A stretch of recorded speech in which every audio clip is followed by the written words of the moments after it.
In today's video, I'm going to teach you how to create custom sections on Slack.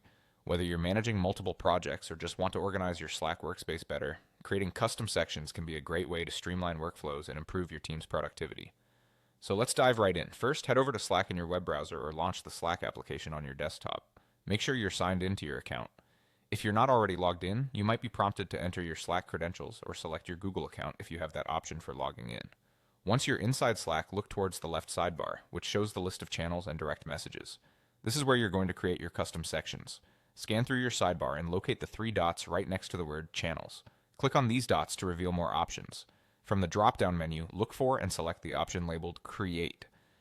This will open a new window that will provide you with options specifically for creating new sections. Now go ahead and click on Create Section. A new dialog box will pop up, prompting you to type in the name of the section you wish to create. Here's where you can get creative. Name your section in a way that clearly indicates its purpose or the kind of content it will hold. For example, this could be something like project updates, client discussions, or whatever best suits your needs.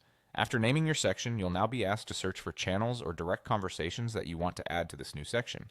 Simply type in the names of the channels or conversations and select the ones you wish to include. This makes it incredibly handy for grouping related communications together, saving time for everyone who's navigating the project-related channels. With everything in place, press the Create button.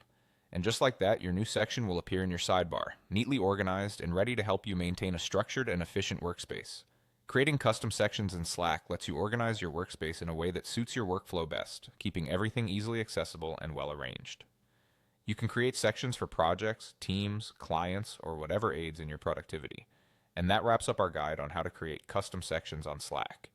Remember, organizing your workspace can lead to a much smoother work experience, and with these custom sections, you'll find it much easier to keep track of everything that's going on. Happy organizing!